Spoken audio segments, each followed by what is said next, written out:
ਵਾਹਿਗੁਰੂ ਜੀ ਕਾ ਖਾਲਸਾ ਵਾਹਿਗੁਰੂ ਜੀ ਕੀ ਫਤਿਹ। ਸੰਗਤ ਜੀ ਅੱਜ ਆਪਾਂ ਗੁਰੂ ਗ੍ਰੰਥ ਸਾਹਿਬ ਜੀ ਦੇ ਅੰਗ 634 ਤੋਂ ਲੈ ਕੇ 636 ਤੱਕ ਸਵੈਮਨ ਬਾਣੀ ਦੀ ਵਿਚਾਰ ਕਰਦੇ ਹਾਂ ਜੀ। ਗੁਰੂ ਨਾਨਕ ਪਾਤਸ਼ਾਹ ਜੀ ਦੀ ਬਾਣੀ ਅਸ਼ਟਪਦੀਆਂ 'ਚ ਸ਼ੁਰੂ ਹੋ ਰਹੀ ਹੈ ਰਾਗ ਸੋਰਠ ਦੇ ਵਿੱਚ। ਆਓ ਆਪਾਂ ਗੁਰਬਾਣੀ ਦੀ ਲੜੀ ਨਾਲ ਜੁੜੀਏ ਸੰਗਤ ਜੀ। ਵਾਹਿਗੁਰੂ ਜੀ।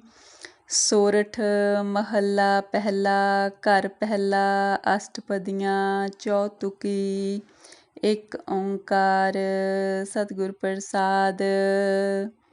ਦੁਬਿਧਾ ਨਾ ਪੜੋ ਹਰ ਬਿਨ ਹੋਰ ਨ ਪੂਜੋ ਮੜੈ ਮਸਾਨ ਨ ਜਾਈ।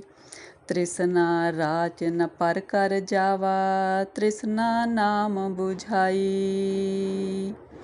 ਕਰ ਪੀਤਰ ਕਰ ਗੁਰੂ ਦਿਖਾਇਆ ਸਹਿਜ ਰਤੇ ਮਨ ਪਾਈ। ਤੂੰ ਆਪੇ ਦਾਨਾ ਆਪੇ ਬੀਨਾ ਤੂੰ ਦੇਵੈ ਮਤ ਸਾਈ। ਮਨ ਬੈਰਾਗ ਰਤੋ ਬੈਰਾਗੀ ਸ਼ਬਦ ਮਨ ਵੇਦਿਆ ਮੇਰੀ ਮਾਈ। ਅੰਤਰ ਜੋਤ ਨਿਰੰਤਰ ਬਾਣੀ ਸਾਚੇ ਸਾਹਿਬ ਸਿਉ ਲਿਵ ਲਾਈ। ਰਹਾਓ। ਹਾਂਜੀ ਸੰਗਤ ਜੀ, ਗੁਰੂ ਨਾਨਕ ਪਾਤਸ਼ਾਹ ਕਹਿੰਦੇ ਨੇ ਕਿ ਭਾਈ ਕਿਸੇ ਦੁਬਿਧਾ ਵਿੱਚ ਨਾ ਪਾਓ ਕਿ ਕਿਸ ਦੀ ਪੂਜਾ ਕਰਨੀ ਹੈ। ਕਹਿੰਦੇ ਮੈਂ ਇੱਕ ਪਰਮੇਸ਼ਰ ਨੂੰ ਛੱਡ ਕੇ ਹੋਰ ਕਿਸੇ ਮੜੀ ਮਸਾਣਾ ਸਮਾਧਾਂ ਕਿਤੇ ਨਹੀਂ ਜਾਂਦਾ। ਸਿਰਫ ਇੱਕ ਪਰਮੇਸ਼ਰ ਦੀ ਆਰਾਧਨਾ ਕਰਦਾ, ਉਹਦਾ ਨਾਂ ਜਪਦਾ। ਕਹਿੰਦੇ ਮਾਇਆ ਦੀ ਤ੍ਰਿਸ਼ਨਾ ਦੇ ਵਿੱਚ ਹੋਰ ਦੂਜੇ ਘਰਾਂ ਦੇ ਵਿੱਚ ਪਰਮੇਸ਼ਰ ਨੂੰ ਛੱਡ ਕੇ ਨਾ ਭੱਜਦੇ ਫਿਰੋ। ਵਾਹਿਗੁਰੂ ਜੀ ਵਾਹਿਗੁਰੂ ਜੀ। ਜਿਹੜੀ ਕਹਿੰਦੇ ਮਾਇਆ ਦੀ ਤ੍ਰਿਸ਼ਨਾ ਉਹ ਮੇਰੀ ਨਾਮ ਨੇ ਖਤਮ ਕਰ ਦਿੱਤੀ ਆ। ਕਹਿੰਦੇ ਗੁਰੂ ਨੇ ਮੈਨੂੰ ਮੇਰੇ ਹਿਰਦੇ ਘਰ ਵਿੱਚ ਹੀ ਪਰਮੇਸ਼ਰ ਦੇ ਦਰਸ਼ਨ ਕਰਾ ਦਿੱਤੇ ਨੇ। ਹੁਣ ਮੈਂ ਅਡੋਲਤਾ ਦੇ ਵਿੱਚ ਪਰਮੇਸ਼ਰ ਦੇ ਪ੍ਰੇਮ ਰੰਗ ਵਿੱਚ ਰੰਗਿਆ ਗਿਆ। ਕਹਿੰਦੇ ਹੇ ਪਰਮੇਸ਼ਰ ਜੀ ਤੂੰ ਆਪੇ ਸਿਆਣਾ ਹੈ, ਆਪੇ ਸਾਡੇ ਸਭ ਦੇ ਅੰਤਰ ਦੀ ਜਾਣਨ ਵਾਲਾ ਹੈ। ਤੂੰ ਹੀ ਮੈਨੂੰ ਚੰਗੀ ਮੱਤ ਦਿੰਦਾ ਹੈ। ਕਹਿੰਦੇ ਉਸ ਜੀਵ ਦਾ ਮਨ ਬੈਰਾਗ ਵਿੱਚ ਹੈ ਜੋ ਪਰਮੇਸ਼ਰ ਦੇ ਪ੍ਰੇਮ ਰੰਗ ਵਿੱਚ ਰੰਗਿਆ ਗਿਆ, ਜੋ ਗੁਰੂ ਦੇ ਸ਼ਬਦ ਦੇ ਨਾਲ ਬਿੰਨਿਆ ਗਿਆ ਮਨ। ਹੇ ਮੇਰੀ ਮਾਂ, ਜਿਸ ਦਾ ਮਨ ਗੁਰੂ ਦੇ ਸ਼ਬਦ ਰਾਹੀਂ ਬਿੰਨ ਕੇ ਪਰਮੇਸ਼ਰ ਦੇ ਪ੍ਰੇਮ ਰੰਗ ਵਿੱਚ ਰੰਗਿਆ, ਉਹੀ ਮਨ ਸੱਚਾ ਬੈਰਾਗੀ ਹੈ। ਕਹਿੰਦੇ ਉਹਦੇ ਅੰਦਰ ਪਰਮਾਤਮਾ ਦੀ ਜੋਤ ਪ੍ਰਗਟ ਹੋ ਜਾਂਦੀ ਹੈ। ਉਹ ਸੱਚੇ ਪਰਮੇਸ਼ਰ ਦੀ ਸਿਫਤ ਸਲਾਹ ਦੀ ਬਾਣੀ ਦੇ ਨਾਲ ਜੁੜਿਆ ਰਹਿੰਦਾ ਹੈ। ਇਸ ਤਰ੍ਹਾਂ ਫਿਰ ਪਰਮੇਸ਼ਰ ਦੇ ਚਰਨਾਂ ਵਿੱਚ ਉਹਦੀ ਲਿਵ ਲੱਗੀ ਰਹਿੰਦੀ ਹੈ। ਅਸੰਖ ਬੈਰਾਗੀ ਕਹੇ ਬੈਰਾਗ ਸੋ ਬੈਰਾਗੀ ਜੇ ਖਸਮੈ ਪਾਵੈ। ਹਿਰਦੇ ਸ਼ਬਦ ਸਦਾ ਪੈ ਰਚਿਆ ਗੁਰ ਕੀ ਕਾਰ ਕਮਾਵੈ। ਕਹਿੰਦੇ ਅਣਗਿਣਤ ਲੋਕ ਨੇ ਜੋ ਆਪਣੇ ਆਪ ਨੂੰ ਕਹਿ ਰਹੇ ਨੇ ਕਿ ਅਸੀਂ ਪਰਮੇਸ਼ਰ ਦੇ ਬੈਰਾਗ ਵਿੱਚ ਹਾਂ, ਪਰ ਕਹਿੰਦੇ ਅਸਲ 'ਚ ਬੈਰਾਗੀ ਉਹ ਆ ਜੋ ਪਰਮੇਸ਼ਰ ਨੂੰ ਪਾਵੇ। ਉਹਦੇ ਹਿਰਦੇ ਦੇ ਵਿੱਚ ਕਹਿੰਦੇ ਗੁਰੂ ਦਾ ਸ਼ਬਦ ਹੁੰਦਾ, ਉਹ ਸਦਾ ਪਰਮੇਸ਼ਰ ਦੇ ਡਰ ਅਦਬ ਦੇ ਵਿੱਚ ਹੁੰਦਾ। ਗੁਰੂ ਰਾਹੀਂ ਦੱਸਿਆ ਹੋਇਆ ਉਪਦੇਸ਼ ਪਰਮੇਸ਼ਰ ਦਾ ਨਾਮ ਜਪਣਾ, ਇਹਨੂੰ ਉਹ ਕਮਾਉਂਦਾ ਹੈ। ਉਹ ਅਸਲੀ ਬੈਰਾਗੀ ਹੈ। ਏਕੋ ਚੇਤੈ ਮਨੁਆ ਨਾ ਡੋਲੈ ਧਾਵਤ ਵਰਜ ਰਹਾਵੈ। ਸਹਿਜੇ ਮਾਤਾ ਸਦਾ ਰੰਗ ਰਾਤਾ ਸਾਚੇ ਕੇ ਗੁਣ ਗਾਵੈ। ਜੋ ਅਸਲੀ ਬੈਰਾਗੀ ਆ ਕਹਿੰਦੇ ਉਹ ਹਮੇਸ਼ਾ ਇੱਕ ਪਰਮੇਸ਼ਰ ਨੂੰ ਆਪਣੇ ਚੇਤੇ 'ਚ ਵਸਾਉਂਦਾ ਅਤੇ ਉਹਦਾ ਮਨ ਦਸਾਂ ਦਿਸ਼ਾਂ ਵਿੱਚ ਨਹੀਂ ਡੋਲਦਾ ਹੈ। ਉਹ ਇੱਕ ਪਰਮੇਸ਼ਰ ਦੇ ਚਰਨਾਂ 'ਚ ਪ੍ਰੀਤ ਪਾਉਂਦਾ। ਪ੍ਰੀਤ ਪਾਇਆ ਉਹ ਆਤਮਿਕ ਅਡੋਲਤਾ ਵਿੱਚ ਟਿਕ ਜਾਂਦਾ ਅਤੇ ਇਸ ਤਰ੍ਹਾਂ ਉਹ ਪਰਮੇਸ਼ਰ ਦੀ ਸਿਫਤ ਸਲਾਹ ਵਿੱਚ ਗੁਣ ਗਾਉਣ ਵਿੱਚ ਜੁੜਿਆ ਰਹਿੰਦਾ। ਮਨੁਆ ਪੌਣ ਬਿੰਦ ਸੁਖ ਵਾਸੀ ਨਾਮ ਵਸੈ ਸੁਖ ਪਾਈ। ਜਿਹਬਾ ਨੇਤਰ ਸਰੋਤ ਸਚ ਰਾਤੇ ਜਲ ਬੂਝੀ ਤੁਝੇ ਬੁਝਾਈ। ਜਿਹਬਾ ਨੇਤਰ ਸਰੋਤ ਸਚ ਰਾਤੇ ਜਲ ਬੂਝੀ ਤੁਝੇ ਬੁਝਾਈ। ਕਹਿੰਦੇ ਜੇ ਇੱਕ ਮਨ ਇੱਕ ਪਲ ਲਈ ਵੀ ਪਰਮੇਸ਼ਰ ਦੇ ਨਾਮ ਵਿੱਚ ਜੁੜ ਜਾਵੇ ਕਹਿੰਦੇ ਇਹਦੇ ਮਨ ਦੇ ਵਿੱਚ ਸੁੱਖਾਂ ਦੇ ਡੇਰੇ ਆ ਵਸਦੇ ਆ। ਕਹਿੰਦੇ ਜੋ ਜੀਵ ਪਰਮੇਸ਼ਰ ਦੇ ਨਾਮ ਨਾਲ ਜੁੜਦੇ ਨੇ, ਉਹਨਾਂ ਦੀ ਜਿਹੜੀ ਹੈਗੀ ਆ ਨੇਤਰ, ਉਹਨਾਂ ਦਾ ਸੁਣਨਾ, ਸਭ ਕੁਝ, ਉਹਨਾਂ ਦੀ ਰਸਨਾ, ਉਹਨਾਂ ਦਾ ਸੁਣਨਾ, ਉਹਨਾਂ ਦਾ ਦੇਖਣਾ, ਸਭ ਪਰਮੇਸ਼ਰ ਦੇ ਰੰਗ ਵਿੱਚ ਰੰਗਿਆ ਜਾਂਦਾ। ਅਤੇ ਪਰਮੇਸ਼ਰ ਦੇ ਰੰਗ ਵਿੱਚ ਰੰਗੇ ਜਾਣ ਦੇ ਨਾਲ ਉਹਨਾਂ ਦੀ ਮਾਇਆ ਦੀ ਤ੍ਰਿਸ਼ਨਾ ਦੀ ਅੱਗ ਬੁਝ ਜਾਂਦੀ ਹੈ। ਆਸ ਨਿਰਾਸ ਰਹੇ ਬੈਰਾਗੀ, ਨਿਜ ਘਰ ਤਾੜੀ ਲਾਈ, ਭਿਖਿਆ ਨਾਮ ਰਜੇ ਸੰਤੋਖੀ, ਅੰਮ੍ਰਿਤ ਸਹਿਜ ਪਿਆਈ। ਜਿਹੜੇ ਕਹਿੰਦੇ ਅਸਲੀ ਬੈਰਾਗੀ ਨੇ, ਉਹ ਸੰਸਾਰ ਵਿੱਚ ਵਿਚਰਦਿਆਂ ਹੋਇਆਂ ਸੰਸਾਰ ਤੋਂ ਨਿਰਲੇਪ ਰਹਿੰਦੇ ਨੇ। ਉਹਨਾਂ ਦਾ ਵਾਸਾ ਆਪਣੇ ਨਿੱਜ ਦੇ ਘਰ ਵਿੱਚ ਹੋਇਆ ਰਹਿੰਦਾ। ਉਹ ਪਰਮੇਸ਼ਰ ਦੇ ਨਾਮ ਦੀ ਦਾਤ ਪਾ ਕੇ ਸੰਤੋਖੀ ਰਹਿੰਦੇ ਨੇ, ਮਾਇਆ ਵੱਲੋਂ ਰੱਜੇ ਰਹਿੰਦੇ ਨੇ। ਨਾਮ ਅੰਮ੍ਰਿਤ ਨੂੰ ਪੀ ਕੇ ਅਡੋਲਤਾ ਵਿੱਚ ਟਿਕ ਜਾਂਦੇ ਨੇ। ਦੁਬਿਧਾ ਵਿੱਚ ਬੈਰਾਗ ਨਾ ਹੋਵੀ, ਜਬ ਲਗ ਦੂਜੀ ਰਾਈ, ਸਭ ਜਗ ਤੇਰਾ ਤੂੰ ਏਕੋ ਦਾਤਾ, ਅਵਰ ਨ ਦੂਜਾ ਪਾਈ। ਜੇ ਕਹਿੰਦੇ ਇੱਕ ਰੱਤੀ ਮਾਤਰ ਵੀ ਜੀਵ ਨੂੰ ਪਰਮੇਸ਼ਰ ਨੂੰ ਛੱਡ ਕੇ ਹੋਰ ਕਿਸੇ ਚੀਜ਼ ਦੇ ਨਾਲ ਪ੍ਰੇਮ ਹੈ, ਤਾਂ ਕਹਿੰਦੇ ਜਾਂ ਉਹਨੂੰ ਕਿਸ ਤਰ੍ਹਾਂ ਦੀ ਦੁਬਿਧਾ ਹੈ, ਫਿਰ ਮੰਨਿਆ ਨਹੀਂ ਜਾ ਸਕਦਾ ਕਿ ਉਹਨੂੰ ਪਰਮੇਸ਼ਰ ਦੇ ਨਾਲ ਪ੍ਰੇਮ ਹੈ, ਜੇ ਇੱਕ ਰੱਤੀ ਵੀ ਉਹਦੇ ਮਨ ਵਿੱਚ ਦੁਬਿਧਾ ਹੈ। ਕਹਿੰਦੇ ਹੇ ਪਰਮੇਸ਼ਰ ਜੀ, ਇਹ ਸਾਰਾ ਜਗਤ ਤੇਰਾ ਹੈ, ਤੇਰਾ ਬਣਾਇਆ ਹੈ, ਤੇਰੇ ਤੋਂ ਬਿਨਾਂ ਹੋਰ ਬਰਾਬਰ ਦਾ ਤੇਰੇ ਕੋਈ ਹੈ ਨਹੀਂ। ਮਨਮੁਖ ਜੰਤ ਦੁਖ ਸਦਾ ਨਿਵਾਸੀ, ਗੁਰਮੁਖ ਦੇ ਵਡਿਆਈ, ਅਪਰ ਅਪਾਰ ਅਗੰਮ ਅਗੋਚਰ, ਕਹਿਣੇ ਕੀਮ ਨ ਪਾਈ। ਕਹਿੰਦੇ ਆਪਣੇ ਮਨ ਦੇ ਪਿੱਛੇ ਚੱਲਣ ਵਾਲੇ ਜੀਵ ਸਦਾ ਹੀ ਦੁਖੀ ਰਹਿੰਦੇ ਨੇ। ਜਿਹੜੇ ਕਹਿੰਦੇ ਗੁਰੂ ਦੇ ਸਨਮੁਖ ਰਹਿੰਦੇ ਨੇ, ਉਹਨਾਂ ਨੂੰ ਕਹਿੰਦੇ ਵਡਿਆਈ ਮਿਲਦੀ ਹੈ, ਉਹ ਹਿਰਦੇ ਘਰ ਵਿੱਚ ਟਿਕ ਜਾਂਦੇ ਨੇ। ਕਹਿੰਦੇ ਹੇ ਪਰਮੇਸ਼ਰ ਜੀ, ਤੂੰ ਅਪਰੰਪਾਰ ਹੈ, ਤੇਰਾ ਪਾਰ ਨਹੀਂ ਪਾਇਆ ਜਾ ਸਕਦਾ, ਤੇਰੇ ਗੁਣਾਂ ਦੀ ਅਸੀਂ ਕੀਮਤ ਨਹੀਂ ਜਾਣ ਸਕਦੇ। ਸੁਨ ਸਮਾਦ ਮਹਾ ਪਰਮਾਰਥ, ਤੀਨ ਪਵਨ ਪਤ ਨਾਮ, ਮਸਤਕ ਲੇਖ ਜੀਆਂ ਜਗ ਜੋਨੀ, ਸਿਰ ਸਿਰ ਲੇਖ ਸਹਾਮ। ਫਿਰ ਕਹਿੰਦੇ ਜਿਹੜੇ ਜੀਵ ਪਰਮੇਸ਼ਰ ਦੇ ਨਾਮ ਵਿੱਚ ਜੁੜਦੇ ਨੇ, ਉਹ ਕਹਿੰਦੇ ਹਮੇਸ਼ਾ ਜਿੱਦਾਂ ਆਤਮਿਕ ਅਡੋਲਤਾ ਵਿੱਚ ਟਿਕੇ ਰਹਿੰਦੇ ਨੇ। ਉਹ ਪਰਮੇਸ਼ਰ ਕਹਿੰਦੇ ਜੋ ਤਿੰਨਾਂ ਭਵਨਾਂ ਦੇ ਵਿੱਚ ਵਿਆਪਕ ਹੈ, ਉਹਦੇ ਨਾਲ ਉਹਨਾਂ ਦੀ ਜਾਣ ਪਹਿਚਾਣ ਹੋ ਜਾਂਦੀ ਹੈ, ਜਿਹੜੇ ਉਸ ਪਰਮੇਸ਼ਰ ਦਾ ਨਾਮ ਜਪਦੇ ਨੇ। ਫਿਰ ਕਹਿੰਦੇ ਇਹ ਆਪਣੇ ਜੀਵਾਂ ਦੇ ਵੱਸ ਨਹੀਂ ਹੈ। ਇਹ ਸਾਰੇ ਜੀਵ ਜੋ ਜੋ ਲੇਖ ਪਰਮੇਸ਼ਰ ਵੱਲੋਂ ਉਹਨਾਂ ਦੇ ਲਿਖੇ ਨੇ ਪੁਰਾਣੇ ਕਰਮਾਂ ਦੇ ਅਨੁਸਾਰ, ਉਸ ਹਿਸਾਬ ਨਾਲ ਉਹਨਾਂ ਨੂੰ ਸਾਰੇ ਲੇਖੇ ਭੋਗਣੇ ਪੈਂਦੇ ਨੇ ਇਸ ਜਗਤ ਵਿੱਚ।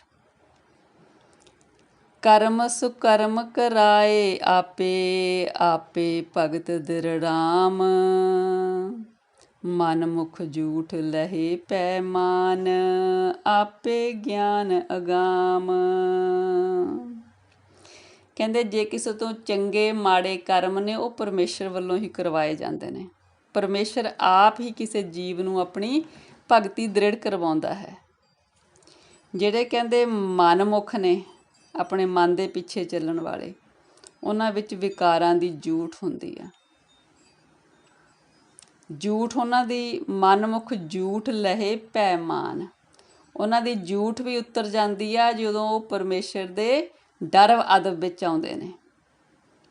ਫਿਰ ਉਹ ਪਰਮੇਸ਼ਰ ਜੋ ਅਗੰਮ ਹੈ, ਉਹਦੇ ਬਾਰੇ ਉਹਨਾਂ ਨੂੰ ਜਾਣ ਪਹਿਚਾਣ ਹੁੰਦੀ ਆ। ਫਿਰ ਉਹਨਾਂ ਦੇ ਅੰਦਰੋਂ ਵੀ ਵਿਕਾਰਾਂ ਦੀ ਜੂਠ ਲੈ ਜਾਂਦੀ ਆ। ਜਿਨ ਚਾਖਿਆ ਸੇਈ ਸਾਧ ਜਾਣਨ, ਜਿਉ ਗੂੰਗੇ ਮਠਿਆਈ, ਅਕੱਥੇ ਕਾ ਕਿਆ ਕਥੀਐ ਪਾਈ, ਚਾਲੋ ਸਦਾ ਰਜਾਈ। ਫਿਰ ਕਹਿੰਦੇ ਪਰਮੇਸ਼ਰ ਦਾ ਜਿਹੜਾ ਨਾਮ ਰਸ ਹੈ, ਉਹਦਾ ਜਿਹੜਾ ਸਵਾਦ ਹੈ ਉਹ ਕਿਸੇ ਨੂੰ ਬਿਆਨ ਨਹੀਂ ਕੀਤੇ ਜਾ ਸਕਦਾ। ਜਿਸ ਤਰ੍ਹਾਂ ਗੂੰਗਾ ਮਠਿਆਈ ਖਾ ਕੇ ਆਨੰਦਿਤ ਹੁੰਦਾ ਹੈ ਪਰ ਕਿਸੇ ਨੂੰ ਦੱਸ ਨਹੀਂ ਸਕਦਾ, ਇਸ ਤਰ੍ਹਾਂ ਹੀ ਜੇ ਕਿਸੇ ਨੂੰ ਨਾਮ ਰਸ ਆਉਂਦਾ ਹੈ ਉਹਦੇ ਬਾਰੇ ਉਹ ਬਿਆਨ ਨਹੀਂ ਕਰ ਸਕਦੇ, ਕਿਉਂਕਿ ਪਰਮੇਸ਼ਰ ਬਾਰੇ ਕੁਛ ਸਪਸ਼ਟ ਤੌਰ 'ਤੇ ਬਿਆਨ ਨਹੀਂ ਕੀਤਾ ਜਾ ਸਕਦਾ। ਫਿਰ ਕਹਿੰਦੇ ਉਸ ਪਰਮੇਸ਼ਰ ਦੀ ਰਜ਼ਾ ਵਿੱਚ ਹੀ ਸਾਨੂੰ, ਉਹਦੇ ਹੁਕਮ ਵਿੱਚ ਹੀ ਸਾਨੂੰ ਸਦਾ ਚੱਲਣਾ ਚਾਹੀਦਾ ਹੈ। ਗੁਰਦਾਤਾ ਮੇਲੇ ਤਾਂ ਮਤ ਹੋਵੈ, ਨਿਗੁਰੇ ਮਤ ਨ ਕਾਈ, ਜਿਉਂ ਚਲਾਏ ਤਿਉਂ ਚਾਲੋ ਪਾਈ, ਹੋਰ ਕਿਆ ਕੋ ਕਰੇ ਚਤੁਰਾਈ। ਜਦੋਂ ਕਹਿੰਦੇ ਗੁਰੂ ਆਪ ਹੀ ਪਰਮੇਸ਼ਰ ਦੇ ਨਾਲ ਜੀਵ ਨੂੰ ਮਿਲਾਉਂਦਾ ਤਾਂ ਫਿਰ ਜੀਵ ਨੂੰ ਚੰਗੀ ਮੱਤ ਮਿਲਦੀ ਆ। ਜਿਸ ਜੀਵ ਨੂੰ ਅਜੇ ਗੁਰੂ ਦੀ ਸ਼ਰਨ ਨਹੀਂ ਪ੍ਰਾਪਤ ਹੋਈ ਤਾਂ ਉਹਨੂੰ ਚੰਗੀ ਮੱਤ ਨਹੀਂ ਮਿਲ ਸਕਦੀ। ਫਿਰ ਕਹਿੰਦੇ ਭਾਈ ਪਰਮੇਸ਼ਰ ਜਿਵੇਂ ਵੀ ਜੀਵ ਨੂੰ ਚਲਾਉਂਦਾ ਹੈ ਉਸ ਤਰ੍ਹਾਂ ਹੀ ਜੀਵ ਚੱਲਦੇ ਨੇ। ਜੇ ਕੋਈ ਸਿਆਣਾ ਹੈ ਤੇ ਉਹ ਕਹੇ ਵੀ ਮੈਂ ਸਿਆਣਾ, ਇਹ ਕੋਈ ਚਤੁਰਾਈ ਨਹੀਂ ਹੈ। ਨਾ ਕੋਈ ਮੂਰਖ ਆ ਨਾ ਕੋਈ ਸਿਆਣਾ ਹੈ, ਸਾਰਾ ਉਹਦਾ ਭਾਣਾ ਵਰਤ ਰਿਹਾ ਹੈ। ਵਾਹਿਗੁਰੂ ਜੀ, ਵਾਹਿਗੁਰੂ ਜੀ।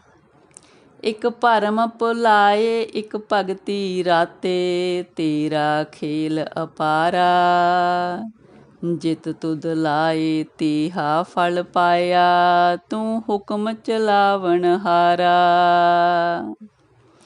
ਕਹਿੰਦੇ ਇੱਕ ਪਰਮੇਸ਼ਰ ਨੇ ਕੁਰਾਹੇ ਪਾਏ ਨੇ, ਇੱਕ ਕਹਿੰਦੇ ਆਪਣੀ ਭਗਤੀ ਵਿੱਚ ਲਾਏ ਨੇ। ਕਹਿੰਦੇ ਇਹ ਪਰਮੇਸ਼ਰ ਜੀ ਤੇਰਾ ਇਹ ਖੇਡ ਵੀ ਅਜਬ ਦਾ ਹੈ। ਕਹਿੰਦੇ ਜਿਸ ਤਰ੍ਹਾਂ ਪਰਮੇਸ਼ਰ ਜੀ ਕਹਿੰਦੇ ਤੁਸੀਂ ਜੀਵਾਂ ਨੂੰ ਕੰਮ ਧੰਦਿਆਂ 'ਚ ਲਾਉਂਦੇ ਹੋ, ਉਸ ਤਰ੍ਹਾਂ ਦੇ ਕਰਮ ਉਹ ਕਰ ਰਹੇ ਨੇ, ਸਾਰੇ ਤੁਹਾਡੇ ਹੁਕਮ ਦੇ ਅਧੀਨ ਹੀ ਹੋ ਰਿਹਾ ਹੈ। ਸੇਵਾ ਕਰੀ ਜੇ ਕਿਛ ਹੋਵੇ ਆਪਣਾ, ਜੀਓ ਪਿੰਡ ਤੁਮਾਰਾ, ਸਤਿਗੁਰ ਮਿਲਿਐ ਕਿਰਪਾ ਕੀਨੀ, ਅੰਮ੍ਰਿਤ ਨਾਮ ਆਧਾਰਾ। ਕਹਿੰਦੇ ਹੇ ਪਰਮੇਸ਼ਰ ਜੀ ਤੇਰੀ ਸੇਵਾ ਕਿਵੇਂ ਕਰ ਸਕਦੇ ਹਾਂ? ਜਿਹੜੀ ਜਿੰਦ ਹੈ ਉਹ ਵੀ ਤੇਰੀ ਦਿੱਤੀ ਹੋਈ ਹੈ, ਸਰੀਰ ਹੈ ਉਹ ਵੀ ਦਿੱਤਾ ਹੋਇਆ, ਫਿਰ ਕਿਸ ਚੀਜ਼ ਨਾਲ ਤੇਰੀ ਸੇਵਾ ਕਰੀਏ? ਜੋ ਦਿੱਤਾ ਹੈ ਉਹ ਸਭ ਤੇਰਾ ਹੈ।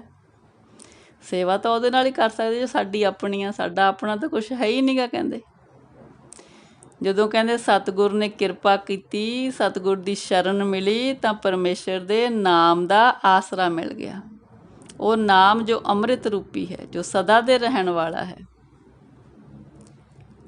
ਗਗਨੰਤਰ ਵਾਸਿਆ ਗੁਣ ਪ੍ਰਗਾਸਿਆ, ਗੁਣ ਮਹਿ ਗਿਆਨ ਧਿਆਨ, ਨਾਮ ਮਨ ਪਾਵੈ ਕਹੇ ਕਹਾਵੈ, ਤਤੋ ਤਤ ਵਖਾਨ। ਕਹਿੰਦੇ ਜਿਹੜੇ ਜੀਵ ਉੱਚੇ ਆਤਮਿਕ ਮੰਡਲਾਂ ਵਿੱਚ ਟਿਕੇ ਰਹਿੰਦੇ ਨੇ ਉਹਨਾਂ ਦੇ ਅੰਦਰ ਗੁਣਾਂ ਦਾ ਪ੍ਰਗਾਸ ਹੋ ਜਾਂਦਾ। ਉਹਨਾਂ ਗੁਣਾਂ ਦੇ ਰਾਹੀਂ ਹੀ ਉਹਨਾਂ ਨੂੰ ਪਰਮੇਸ਼ਰ ਬਾਰੇ ਜਾਣਕਾਰੀ ਹੁੰਦੀ ਆ ਅਤੇ ਉਹਨਾਂ ਦੀ ਲਿਵ ਪਰਮੇਸ਼ਰ ਦੇ ਚਰਨਾਂ 'ਚ ਜੁੜੀ ਰਹਿੰਦੀ ਆ। ਜਿਨ੍ਹਾਂ ਜੀਵਾਂ ਦੇ ਮਨ ਵਿੱਚ ਪਰਮੇਸ਼ਰ ਦਾ ਨਾਮ ਪਿਆਰਾ ਲੱਗਦਾ ਉਹੀ ਪਰਮੇਸ਼ਰ ਬਾਰੇ ਸੱਚਾਈ ਬਿਆਨ ਕਰ ਸਕਦੇ ਨੇ, ਜੀਵਨ ਦੀ ਅਸਲੀਅਤ ਨੂੰ ਬਿਆਨ ਕਰ ਸਕਦੇ ਨੇ ਕਿ ਉਹਨਾਂ ਨੂੰ ਹੀ ਜੀਵਨ ਦੀ ਸਮਝ ਪਰਮੇਸ਼ਰ ਨੇ ਬਖਸ਼ੀ ਹੁੰਦੀ ਆ ਨਾਮ ਦੇ ਰਾਹੀਂ। ਸ਼ਬਦ ਗੁਰ ਪੀਰਾ ਗਹਿਰ ਗੰਭੀਰਾ, ਬਿਨ ਸ਼ਬਦੇ ਜਗ ਬਉਰਾਨ, ਪੂਰਾ ਬੈਰਾਗੀ ਸਹਿਜ ਸੁਭਾਗੀ, ਸਚ ਨਾਨਕ ਮਨ ਮਾਨ। ਫਿਰ ਕਹਿੰਦੇ ਗੁਰੂ ਪੀਰ ਦਾ ਜਿਹੜਾ ਸ਼ਬਦ ਹੈ ਉਹਦੇ ਰਾਹੀਂ ਹੀ ਜੀਵ ਨੂੰ ਪਰਮੇਸ਼ਰ ਦੇ ਤੱਤ ਗਿਆਨ ਦੀ ਸਮਝ ਆਉਂਦੀ ਆ। ਜੀਵ ਗਹਿਰੀ ਸੋਚ ਵਾਲਾ ਬਣ ਜਾਂਦਾ।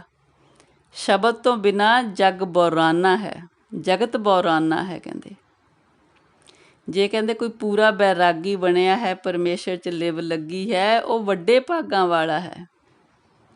ਨਾਨਕ ਜੀ ਕਹਿੰਦੇ ਨੇ ਇਹੀ ਗੱਲ ਸੱਚੀ ਹੈ, ਇਸ ਨੂੰ ਸੱਚ ਮੰਨ ਕਿ ਜਿਸ ਉਹੀ ਸੱਚਾ ਬੈਰਾਗੀ ਹੈ, ਉਹੀ ਚੰਗੇ ਭਾਗਾਂ ਵਾਲਾ ਹੈ ਜੋ ਆਤਮਿਕ ਅਡੋਲਤਾ ਵਿੱਚ ਟਿਕ ਗਿਆ ਹੈ। ਵਾਹਿਗੁਰੂ ਜੀ, ਵਾਹਿਗੁਰੂ ਜੀ। ਸੋਰਠ ਮਹੱਲਾ ਪਹਿਲਾ। ਤਿਤੁਕੀ ਆਸਾ ਮਨਸਾ ਬੰਧਨੀ ਪਾਈ, ਕਰਮ ਧਰਮ ਬੰਧਕਾਰੀ, ਪਾਪ ਪੁੰਨ ਜਗ ਜਾਇਆ ਪਾਈ, ਬਿਨਸੈ ਨਾਮ ਵਿਸਾਰੀ। ਇਹ ਮਾਇਆ ਜਗ ਮੋਹਣੀ ਪਾਈ, ਕਰਮ ਸਭੇ ਵੇਕਾਰੀ। ਸੁਣ ਪੰਡਿਤ ਕਰਮਾਕਾਰੀ, ਜਿਤ ਕਰਮ ਸੁਖ ਉਪਜੈ ਪਾਈ, ਸੋ ਆਤਮ ਤਤ ਵਿਚਾਰੀ ਰਹਾਓ। ਜਿਤ ਕਰਮ ਸੁਖ ਉਪਜੈ ਪਾਈ, ਸੋ ਆਤਮ ਤਤ ਵਿਚਾਰੀ ਰਹਾਓ। ਹਾਂਜੀ ਸੰਗਤ ਜੀ, ਗੁਰੂ ਨਾਨਕ ਪਾਤਸ਼ਾਹ ਕਹਿੰਦੇ ਨੇ ਜੋ ਆਸਾ ਮਨ ਦੀਆਂ ਇੱਛਾ ਹੈਗੀਆਂ ਨੇ ਉਹ ਜੀਵ ਨੂੰ ਬੰਧਨਾਂ ਵਿੱਚ ਪਾਉਂਦੀਆਂ ਨੇ। ਹੋਰ ਬਾਕੀ ਜਿਹੜੇ ਸਾਰੇ ਧਾਰਮਿਕ ਕਰਮ ਨੇ ਉਹ ਵੀ ਸਾਰੇ ਜੀਵ ਨੂੰ ਬੰਧਨਾਂ ਵਿੱਚ ਪਾਉਂਦੇ ਨੇ।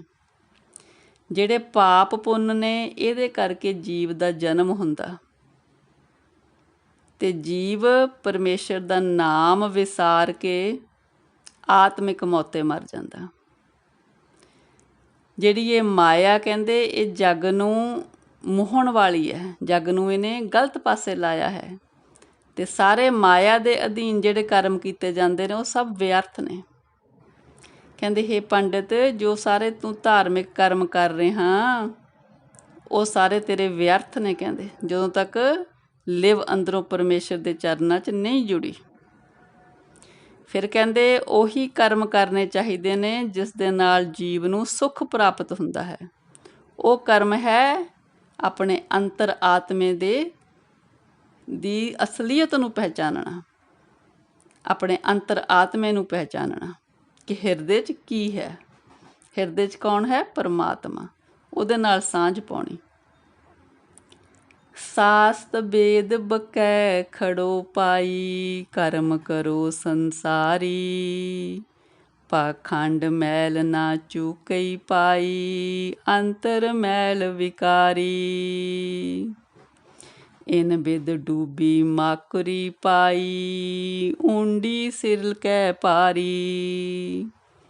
ਇਨ ਬਿਦ ਡੂਬੀ ਮਾਕੁਰੀ ਪਾਈ, ਊਂਡੀ ਸਿਰ ਕੈ ਪਾਰੀ। ਫਿਰ ਕਹਿੰਦੇ ਪੰਡਿਤ ਲੋਕ ਉਸ ਤਰ੍ਹਾਂ ਤਾਂ ਵੇਦ ਸ਼ਾਸਤਰ ਪੜ੍ਹ ਕੇ ਸੁਣਾ ਰਹੇ ਨੇ, ਪਰ ਜਿਹੜੇ ਕਰਮ ਕਰ ਰਹੇ ਨੇ ਉਹ ਸੰਸਾਰਿਕ ਨੇ। ਅੰਦਰੋਂ ਪਾਖੰਡ ਕਰਨ ਦੇ ਕਰਕੇ ਉਹਨਾਂ ਦੇ ਅੰਦਰਲਾ ਨਿਰਮਲ ਨਹੀਂ ਹੋਇਆ, ਅੰਦਰ ਵਿਕਾਰਾਂ ਦੀ ਮੈਲ ਹੈ। ਜਿਸ ਤਰ੍ਹਾਂ ਕਹਿੰਦੇ ਮੱਕੜੀ ਆਪਣਾ ਜਾਲ ਆਪ ਬਣਾ ਕੇ ਸਿਰ ਭਾਰ ਹੋ ਕੇ ਉਹਦੇ ਵਿੱਚ ਹੀ ਫਸ ਜਾਂਦੀ ਹੈ, ਇਸ ਤਰ੍ਹਾਂ ਹੀ ਪੰਡਿਤ ਲੋਕ ਆਪਣੇ ਕਰਮ ਕਾਂਡਾਂ ਵਿੱਚ ਹੀ ਜੀਵਨ ਬਿਤਾ ਰਹੇ ਨੇ। ਦੁਰਮਤ ਘਣੀ ਵਿਗੂਤੀ ਪਾਈ, ਦੂਜੈ ਪਾਏ ਖੁਆਈ। ਬਿਨ ਸਤਿਗੁਰ ਨਾਮ ਨ ਪਾਈਐ ਪਾਈ, ਬਿਨ ਨਾਮੈ ਪਰਮ ਨ ਜਾਈ। ਸਤਿਗੁਰ ਸੇਵੇ ਤਾਂ ਸੁਖ ਪਾਏ, ਪਾਈ ਆਵਣ ਜਾਣ ਰਹਾਈ। ਸਤਿਗੁਰ ਸੇਵੇ ਤਾਂ ਸੁਖ ਪਾਏ, ਪਾਈ ਆਵਣ ਜਾਣ ਰਹਾਈ। ਕਹਿੰਦੇ ਜੀਵ ਮਾੜੀ ਬੁੱਧੀ ਦੇ ਕਾਰਨ ਮਾਇਆ ਦੇ ਵਿੱਚ ਹੀ ਖੁਆਰ ਨੇ। ਸਤਿਗੁਰ ਦੇ ਨਾਮ ਤੋਂ ਬਿਨਾਂ ਜੀਵ ਭਰਮ ਵਿੱਚ ਹੈ। ਨਾਮ ਤੋਂ ਬਿਨਾਂ ਭਰਮ ਨਹੀਂ ਚੁੱਕਿਆ ਜਾ ਸਕਦਾ ਅੰਦਰਲਾ। ਸਤਿਗੁਰ ਦੀ ਦੱਸੀ ਹੋਈ ਸੇਵਾ ਭਗਤੀ ਤੋਂ ਬਿਨਾਂ ਜੀਵ ਨੂੰ ਸੁੱਖ ਨਹੀਂ ਮਿਲਦਾ। ਸੇਵਾ ਭਗਤੀ ਦੇ ਰਾਹੀਂ ਹੀ ਸੁੱਖ ਮਿਲਦਾ। ਫਿਰ ਜੀਵ ਦਾ ਆਵਾਗਮਨ ਦਾ ਚੱਕਰ ਖਤਮ ਹੋ ਜਾਂਦਾ ਹੈ। ਸਾਚ ਸਹਿਜ ਗੁਰ ਤੇ ਉਪਜੈ ਪਾਈ, ਮਨ ਨਿਰਮਲ ਸਾਚ ਸਮਾਈ। ਗੁਰ ਸੇਵੇ ਸੋ ਬੂਝੈ ਪਾਈ, ਗੁਰ ਬਿਨ ਮਗ ਨ ਪਾਈ। ਜਿਸ ਅੰਤਰ ਲੋਭ ਕੇ ਕਰਮ ਕਮਾਵੈ ਪਾਈ, ਕੂੜ ਬੋਲ ਬਿਖ ਖਾਈ। ਫਿਰ ਕਹਿੰਦੇ ਜੀਵ ਦੇ ਵਿੱਚ ਸੱਚਾਈ ਤੇ ਆਤਮਿਕ ਅਡੋਲਤਾ ਗੁਰੂ ਦੇ ਰਾਹੀਂ ਆਉਂਦੀ ਹੈ ਤੇ ਇਹਦੇ ਨਾਲ ਹੀ ਫਿਰ ਜੀਵ ਦਾ ਮਨ ਨਿਰਮਲ ਹੋ ਜਾਂਦਾ ਤੇ ਫਿਰ ਸੱਚੇ ਵਿੱਚ ਸਮਾਈ ਹੋ ਜਾਂਦੀ ਹੈ। ਜੋ ਜੀਵ ਗੁਰੂ ਦੀ ਦੱਸੀ ਹੋਈ ਸੇਵਾ ਭਗਤੀ ਕਰਦੇ ਨੇ ਉਹ ਜੀਵਨ ਦੀ ਅਸਲੀਅਤ ਨੂੰ ਸਮਝਦੇ ਨੇ। ਗੁਰੂ ਤੋਂ ਬਿਨਾਂ ਸਹੀ ਰਸਤੇ ਦਾ ਪਤਾ ਨਹੀਂ ਲੱਗਦਾ। ਜਿਨ੍ਹਾਂ ਦੇ ਅੰਦਰ ਕਹਿੰਦੇ ਲੋਭ ਹੈ ਉਹ ਇਸ ਤਰ੍ਹਾਂ ਦੇ ਕਰਮ ਕਰਦੇ ਨੇ ਜਿਹੜੇ ਝੂਠੇ ਨੇ। ਫਿਰ ਉਹ ਮਾਇਆ ਦਾ ਜ਼ਹਿਰ ਖਾਂਦੇ ਨੇ। ਪੰਡਤ ਦਹੀ ਵਿਲੋਈਐ ਪਾਈ, ਵਿੱਚੋਂ ਨਿਕਲੈ ਤੱਥ। ਜਲ ਮਥੀਐ ਜਲ ਦੇਖੀਏ ਪਾਈ, ਇਹ ਜਗ ਏਹਾ ਵਥ। ਗੁਰ ਬਿਨ ਪਰਮ ਵਿਗੂਚੀਏ ਪਾਈ, ਘਟ ਘਟ ਦਿਓ ਅਲਖ। ਕਹਿੰਦੇ ਹੇ ਪੰਡਿਤ, ਜੇ ਦੁੱਧ ਰਿੜਕਾਂਗੇ ਤਾਂ ਵਿੱਚੋਂ ਮੱਖਣ ਆਉਣਾ, ਜੇ ਆਪਾਂ ਪਾਣੀ ਨੂੰ ਹੀ ਰਿੜਕਦੇ ਰਹੀਏ ਤਾਂ ਪਾਣੀ ਹੀ ਦਿਖਾਈ ਦੇਣਾ। ਗੁਰੂ ਤੋਂ ਬਿਨਾਂ ਜੀਵ ਦਾ ਭਰਮ ਨਹੀਂ ਖਤਮ ਹੁੰਦਾ। ਜਦੋਂ ਗੁਰੂ ਦੇ ਸ਼ਰਨ ਦੇ ਵਿੱਚ ਜੀਵ ਆਉਂਦਾ, ਫਿਰ ਹੀ ਜੀਵ ਨੂੰ ਪਤਾ ਲੱਗਦਾ ਕਿ ਉਹ ਪਰਮੇਸ਼ਰ ਤੇ ਹਰ ਇੱਕ ਘਟ ਵਿੱਚ ਵਸ ਰਿਹਾ। ਪਰ ਸਾਨੂੰ ਪਰਮੇਸ਼ਰ ਦਿਖਾਈ ਨਹੀਂ ਦਿੰਦਾ ਗੁਰੂ ਦੀ ਕਿਰਪਾ ਤੋਂ ਬਿਨਾਂ। ਇਹ ਜਗ ਤਾਗੋ ਸੂਤ ਕੋ ਪਾਈ, ਦਹਿ ਦਿਸ ਬਾਦੋ ਮਾਏ। ਬਿਨ ਗੁਰ ਗਾਠ ਨ ਛੂਟਈ ਪਾਈ, ਥਾਕੇ ਕਰਮ ਕਮਾਏ। ਇਹ ਜਗ ਭਰਮ ਭੁਲਾਇਆ ਪਾਈ, ਕਹਿਣਾ ਕਿਛੂ ਨ ਜਾਏ। ਕਹਿੰਦੇ ਇਹ ਜਗਤ ਇੱਕ ਸੂਤਰ ਵਾਂਗੂ ਹੈ। ਜਿਸ ਤਰ੍ਹਾਂ ਧਾਗਾ ਹੁੰਦਾ ਜਿਹਦੇ 10 ਪਾਸੇ ਗੰਢਾਂ ਬੰਨੀਆਂ ਹੋਣ, ਕਹਿੰਦੇ ਇਸ ਤਰ੍ਹਾਂ ਜੀਵ ਮਾਇਆ ਦੀ ਗੰਢਾਂ ਵਿੱਚ ਫਸੇ ਹੋਏ ਨੇ। ਇਹ ਗੰਢਾਂ ਮਾਇਆ ਦੀਆਂ ਗੁਰੂ ਤੋਂ ਬਿਨਾਂ ਨਹੀਂ ਖੁੱਲ੍ਹ ਸਕਦੀਆਂ, ਅਤੇ ਜੀਵ ਵਿਅਰਥ ਧਾਰਮਿਕ ਕਰਮ ਕਰ ਰਹੇ ਨੇ। ਕਹਿੰਦੇ ਸਾਰਾ ਜਗਤ ਵਿਅਰਥ ਧਾਰਮਿਕ ਕੰਮਾਂ ਦੇ ਵਿੱਚ ਗਲਤਾਨ ਆ, ਇਹਦੇ ਬਾਰੇ ਕੁਛ ਕਿਹਾ ਨਹੀਂ ਜਾ ਸਕਦਾ। ਵਾਹਿਗੁਰੂ ਜੀ, ਵਾਹਿਗੁਰੂ ਜੀ। ਗੁਰ ਮਿਲਿਏ ਪਉ ਮਨ ਵਸੈ ਪਾਈ, ਪੈ ਮਰਨਾ ਸਚ ਲੇਖ। ਮਜਨ ਦਾਨ ਚੰਗਿਆਈਆਂ ਪਾਈ, ਦਰਗਹਿ ਨਾਮ ਵਿਸੇਖ। ਗੁਰ ਅੰਕਸ ਜਿਨ ਨਾਮ ਦਿਰੜਾਇਆ ਪਾਈ, ਮਨ ਵਸਿਆ ਚੂਕਾ ਪੇਖ। ਫਿਰ ਕਹਿੰਦੇ ਗੁਰੂ ਦੀ ਸ਼ਰਨ ਆਇਆ ਜਿਸ ਜੀਵ ਦੇ ਮਨ ਵਿੱਚ ਪਰਮੇਸ਼ਰ ਦਾ ਡਰ ਅਦਵਾ ਜਾਂਦਾ, ਉਹ ਕਹਿੰਦੇ ਆਤਮਿਕ ਜੀਵਨ ਪਾ ਲੈਂਦੇ ਨੇ। ਉਹਨਾਂ ਦੀ ਆਤਮਿਕ ਮੌਤ ਨਹੀਂ ਆਉਂਦੀ, ਉਹ ਜਿਸ ਤਰ੍ਹਾਂ ਜੀਵਦਿਆਂ ਮੁਕਤ ਹੋ ਜਾਂਦੇ ਨੇ।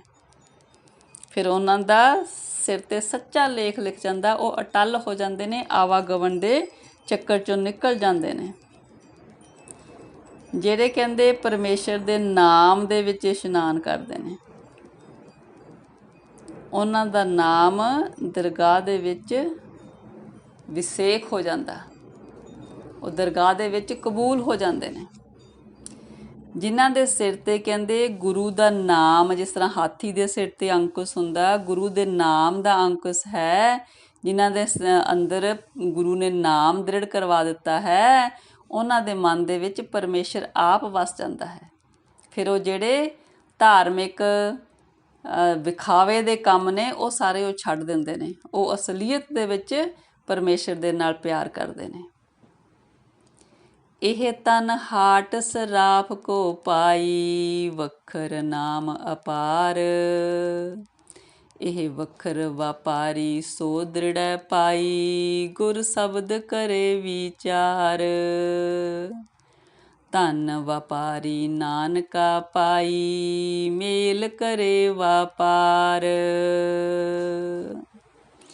ਫਿਰ ਕਹਿੰਦੇ ਪਰਮੇਸ਼ਰ ਸਰਾਫ ਨੇ ਜਿਹੜਾ ਸਾਡਾ ਸਰੀਰ ਆ, ਇਹ ਨਾਮ ਦਾ ਵਣਜ ਕਰਨ ਲਈ ਹੱਟ ਬਣਾਇਆ। ਇਹਦੇ ਵਿੱਚ ਨਾਮ ਦਾ ਵਪਾਰ ਉਹੀ ਜੀਵ ਕਰਦੇ ਨੇ ਜੋ ਗੁਰੂ ਦੇ ਸ਼ਬਦ ਦੀ ਵਿਚਾਰ ਕਰਦੇ ਨੇ, ਜਿਨ੍ਹਾਂ ਨੂੰ ਗੁਰੂ ਨੇ ਸ਼ਬਦ ਪੱਕਾ ਕਰਵਾ ਦਿੱਤਾ। ਫਿਰ ਨਾਨਕ ਜੀ ਕਹਿੰਦੇ ਨੇ ਉਹ ਧਨ ਨੇ ਵਪਾਰੀ, ਉਹ ਧਨ ਨੇ ਜੀਵ ਜੋ ਪਰਮੇਸ਼ਰ ਦੇ ਨਾਮ ਦਾ ਵਣਜ ਕਰਦੇ ਨੇ। ਫਿਰ ਕਹਿੰਦੇ ਧਨ ਵਪਾਰੀ ਨਾਨਕਾ ਪਾਈ, ਮੇਲ ਕਰੇ ਵਪਾਰ। ਜੋ ਸਤ ਸੰਗਤ ਦੇ ਵਿੱਚ ਮਿਲ ਕੇ ਪਰਮੇਸ਼ਰ ਦਾ ਨਾਮ ਦਾ ਵਪਾਰ ਕਰਦੇ ਨੇ, ਉਹ ਜੀਵ ਵਪਾਰੀ ਕਹਿੰਦੇ ਧਨ ਨੇ, ਚੰਗੀ ਕਿਸਮਤ ਵਾਲੇ ਨੇ ਜੋ ਨਾਮ ਦੇ ਪਾਸੇ ਲੱਗ ਗਏ ਨੇ। ਹਾਂਜੀ ਸੰਗਤ ਜੀ, ਇੰਨੀਆਂ ਵਿਚਾਰਾਂ ਪ੍ਰਵਾਨ ਕਰਨੀਆਂ ਜੀ, ਵਿਚਾਰਾਂ ਦੀ ਸਾਂਝ ਪਾਉਂਦਿਆਂ ਹੋਈਆਂ ਅਨੇਕਾਂ ਗਲਤੀਆਂ ਬਖਸ਼ਣੀਆਂ ਜੀ। ਸਤਿਗੁਰ ਜੀ, ਪਰਮੇਸ਼ਰ ਜੀ ਆਪ ਦੀ ਧੁਰ ਕੀ ਬਾਣੀ ਦੀ ਵਿਚਾਰ ਕਰਦਿਆਂ, ਬਾਣੀ ਪੜ੍ਹਦਿਆਂ ਹੋਈਆਂ ਬੇਅੰਤ ਗਲਤੀਆਂ ਇਸ ਬੱਚੀ ਨੂੰ ਅਣਜਾਣ ਸਮਝ ਕੇ ਬਖਸ਼ਣੀਆਂ ਜੀ। ਅੱਗੇ ਤੋਂ ਸਮੱਤ ਦੇਣੀ ਸਤਿਗੁਰ ਜੀ। ਵਾਹਿਗੁਰੂ ਜੀ ਕਾ ਖਾਲਸਾ, ਵਾਹਿਗੁਰੂ ਜੀ ਕੀ ਫਤਿਹ ਜੀ।